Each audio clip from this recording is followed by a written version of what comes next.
Hello everyone, स्वागत है आपका अपने यूट्यूब चैनल बीएड कोर्स में। मैं डॉक्टर नीलिमा आज इस वीडियो में चर्चा करूंगी ब्रिटिश कालीन शिक्षा प्रणाली के गुण एवं दोष की। ये क्वेश्चन भी एग्जाम में कई बार आया है, तो हम आज देखेंगे कि ब्रिटिश कालीन शिक्षा प्रणाली के क्या गुण थे और क्या दोष थे।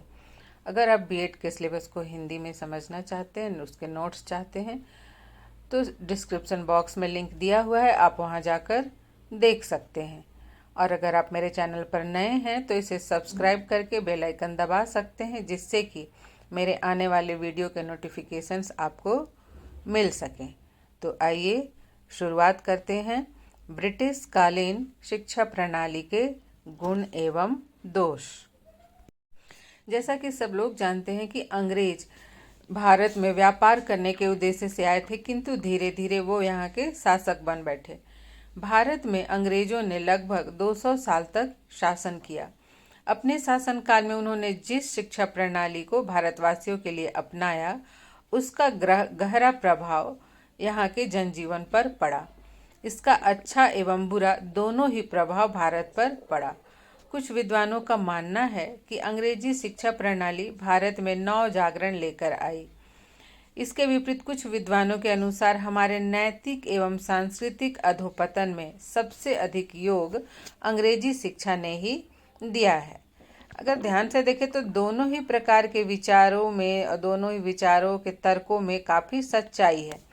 अंग्रेजी शिक्षा प्रणाली के गुण एवं दोष की चर्चा हम कुछ शीर्षकों के अंतर्गत कर सकते हैं। ब्रिटिश शिक्षा प्रणाली के गुण को सबसे पहले देखते हैं। नंबर 1 पॉइंट है सांस्कृतिक गौरव का पुनरुत्थान। तो जब हमारे देश में मुगल शासन काल आया तो उस समय उन्होंने अपनी सभ्यता संस्कृति का प्रसार करने का प्रयास किया था। इसलिए मुगल शासन काल में संस्कृत भाषा की सबसे अधिक उपेक्षा हुई थी, परंतु ब्रिटिश काल में संस्कृत भाषा का अध्ययन पाश्चात्य विद्वानों ने बड़े परिश्रम से किया और विद्वानों ने संस्कृत भाषा का अध्ययन कर प्राचीन भारतीय संस्कृति का ज्ञान संसार को कराया। इन विद्वानों ने संस्कृत के अनेक ग्रंथों का अनुवाद पाश्चात्य भाषा में भी किया था तथा उनके महत्व पर कई ग्रंथों की रचना भी की। इन सब कार्यों ने भारतीयों में नया उत्साह भर दिया। वे अपने सांस्कृतिक महत्व पर गौरव करने लगे, साथ ही भारतीय संस्कृति का ज्ञान पूरे विश्व को हुआ। नेक्स्ट है नंबर 2 विज्ञान शिक्षा की प्रगति।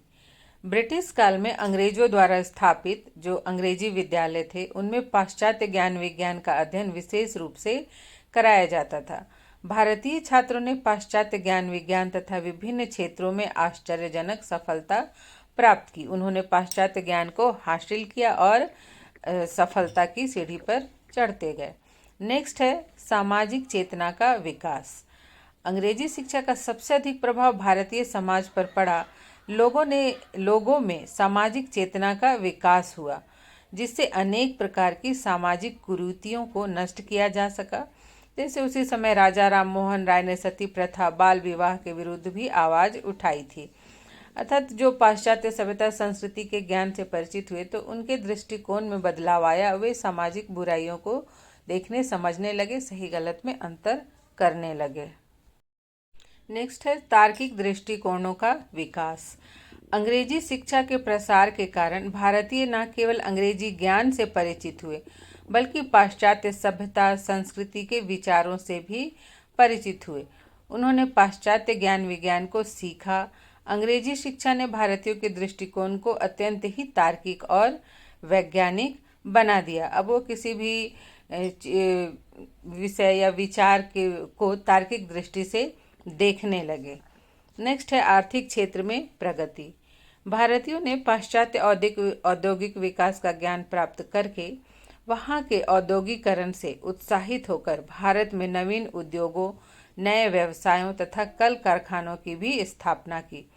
तकनीकी शिक्षा का विकास हमारे यहाँ अंग्रेजी शिक्षा के सहयोग से ही हुआ। अर्थात आर्थिक क्षेत्र में पाश्चात्य ज्ञान विज्ञान का बहुत ही फायदा हमारे देश को मिला। नेक्स्ट है ललित कलाओं का विकास।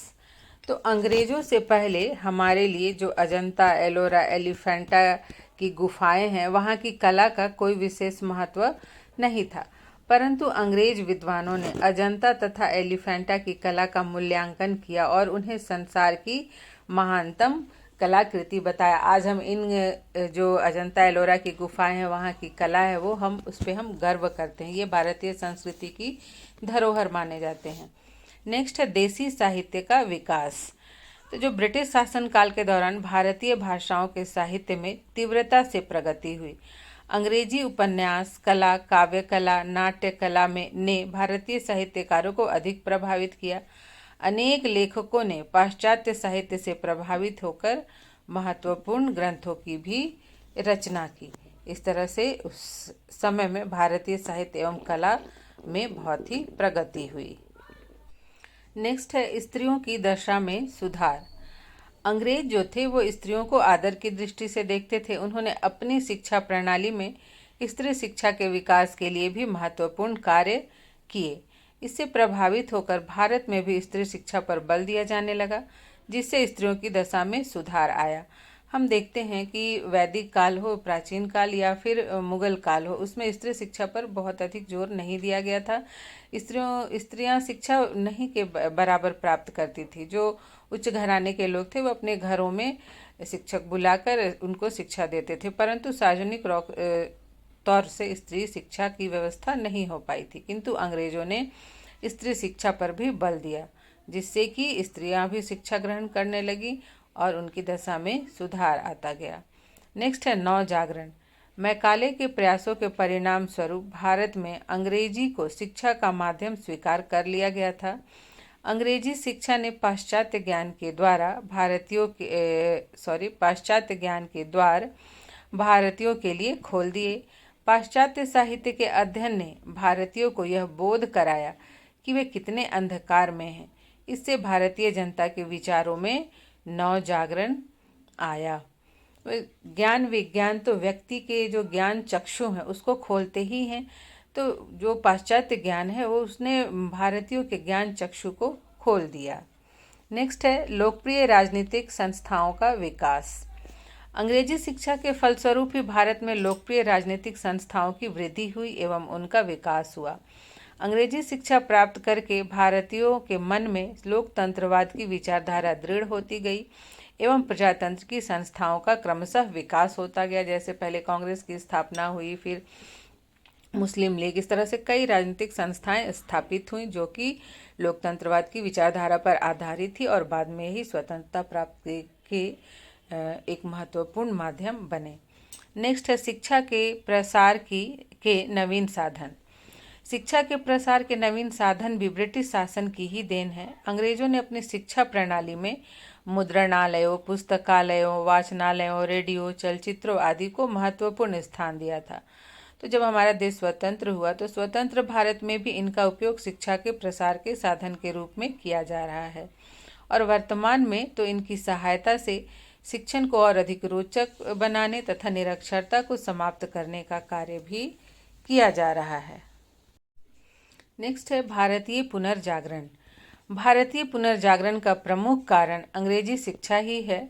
स्कूल एवं कॉलेजों में दी जाने वाली अंग्रेजी शिक्षा ने भारतीयों के विचार तथा उनके दृष्टिकोण में परिवर्तन कर दिया, जिसके परिणाम स्वरूप इस देश में उसी प्रकार की मानसिक प्रगति हुई जैसा कि यूरोप में पुनर्जागरण के समय हुआ।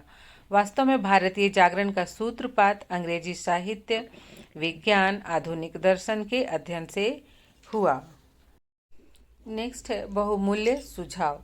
ब्रिटिश शासन काल में भारतीयों में शिक्षा के प्रसार के लिए ब्रिटिश शासकों द्वारा अनेक अधिकार पत्र जारी किए गए तथा कई आयोगों की स्थापना भी की गई, जिसने भारत की शिक्षा की स्थिति का अध्ययन किया तथा प्राथमिक शिक्षा, माध्यमिक शिक्षा, उच्च शिक्षा, स्त्री शिक्षा, व्यावसायिक शिक्षा, शिक्षक प्रशिक्षण इत्यादि से संबंधित बहुमूल्य सुझाव दिए, जिसका प्रभाव शिक्षा पद्धति पर गहरे रूप से पड़ा। हमने जो पिछले 2 वीडियो में ब्रिटिश शिक्षा नीति को देखा था तो उसमें कई सारे आयोगों ने जो सुझाव दिए, आज भी उसका प्रभाव हमारी भारतीय शिक्षा पद्धति पर स्पष्ट रूप से देखा जा सकता है।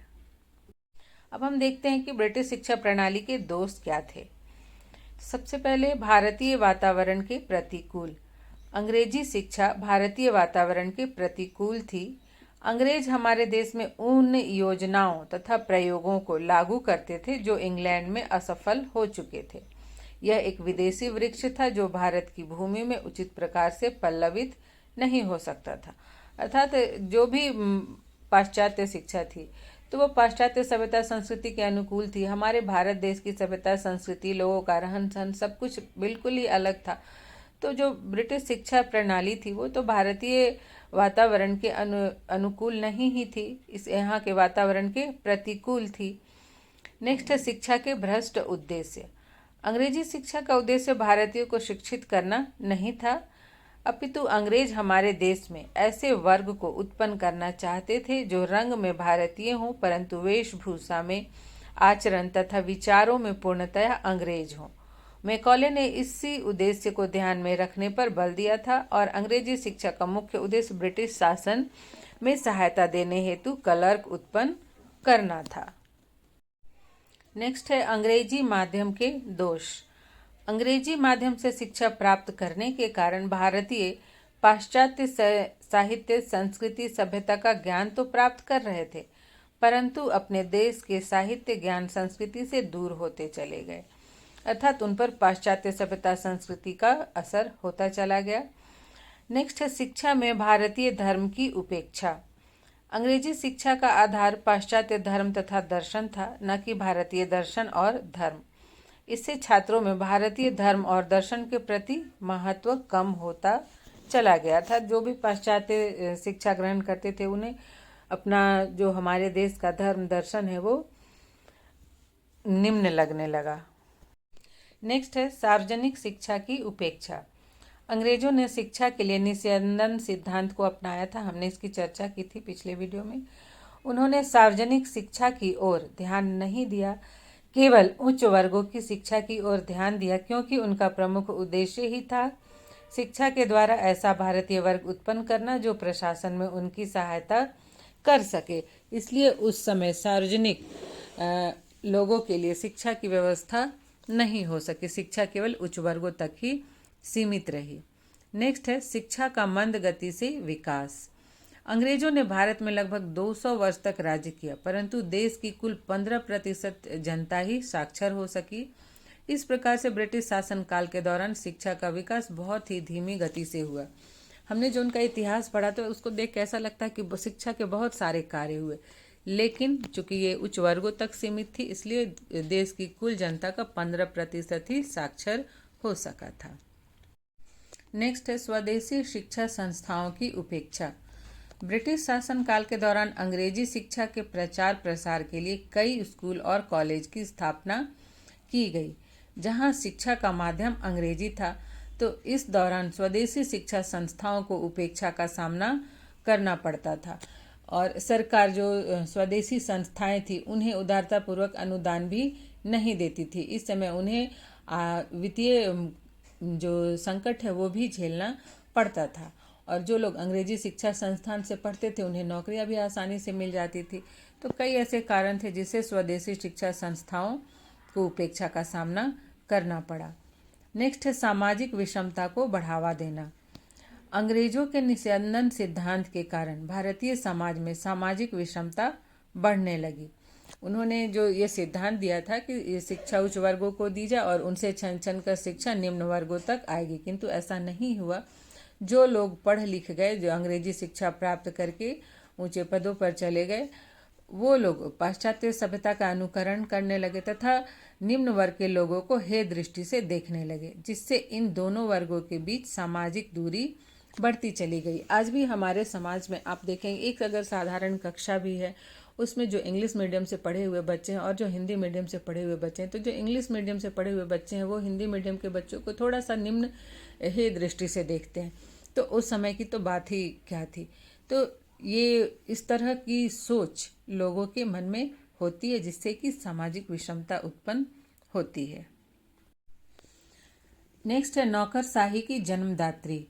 अंग्रेजी शिक्षा ने भारतीयों में नागरिकता की भावना का विकास तो नहीं किया, किंतु इनके अंदर नौकरशाही तथा लाल फीताशाही की भावना को जन्म दिया। अंग्रेजों ने हमारे यहाँ शासन करने के लिए फूट डालो शासन करो की नीति को अपनाया था। आज भी छोटे छोटे जगहों में, ऑफिसों में, संस्थानों में इस नीति का अनुसरण करके लोग वहाँ की शासन व्यवस्था को संभालने का कार्य करते हैं, अपने वर्चस्व को बनाए रखने के लिए इस तरह का इस नीति का उपयोग करते हैं। और अंत में मूल्यांकन या निष्कर्ष। तो उपरोक्त विवरण से यह स्पष्ट होता है कि अंग्रेजी शिक्षा में भारतीय संस्कृति तथा धर्म पर आघात किए, परंतु शिक्षा प्रणाली से प्रत्यक्ष तथा अप्रत्यक्ष रूप से अनेक लाभ हुए। भारतीयों में नव चेतना तथा राजनीतिक चेतना के विकास में अंग्रेजी शिक्षा ने महत्वपूर्ण योगदान दिया था। इससे भारतीयों में राष्ट्रीय एकता का विकास हुआ। पाश्चात्य ज्ञान को प्राप्त करके हमारे देश के विद्वानों ने उद्योग, तकनीकी तथा ज्ञान विज्ञान के क्षेत्र में भी काफ़ी प्रगति की। अंग्रेजी शिक्षा ने भारत में युग परिवर्तन का कार्य किया। इस शिक्षा के फलस्वरूप अंतर्राष्ट्रीय संबंध घनिष्ठ हुए। भारतीयों के सामाजिक एवं राजनीतिक दृष्टिकोण में परिवर्तन हुआ। भारतीय वैज्ञानिकों, कलाकारों, कवियों तथा राजनीतिज्ञों को अंतर्राष्ट्रीय ख्याति प्राप्त हुई, जिससे भारत में नवजागरण का युग आरंभ हुआ। तो इस तरह से ब्रिटिश शिक्षा प्रणाली के कुछ अच्छे प्रभाव भी पड़े हमारे देश पर, हमारे देश के लोगों पर, और कुछ बुरे प्रभाव भी पड़े। किंतु इतना तो तय है कि ब्रिटिश शिक्षा के कारण, पाश्चात्य शिक्षा के कारण उनके सोचने समझने, उनके दृष्टिकोण में परिवर्तन आया, जिससे कि एक समय जिस एकता की कमी के कारण, राष्ट्रीय एकता की कमी के कारण वो यहाँ के शासक बन बैठे, हमारा देश गुलाम बन गया। और शिक्षा के कारण, उनके भारतीयों के दृष्टिकोण में बदलाव के कारण वही भारतीय फिर से एक हुए और गुलामी के जंजीरों को तोड़ने के लिए उन्होंने मिलकर संघर्ष किया और अंततः अंग्रेजों को भारत छोड़कर जाना पड़ा। और आज हम सब एक स्वतंत्र देश के नागरिक हैं और लोकतांत्रिक शासन व्यवस्था के तले हम सब स्वतंत्र रूप से जीवन यापन कर रहे हैं। आज यहीं तक, मिलते हैं नेक्स्ट वीडियो में।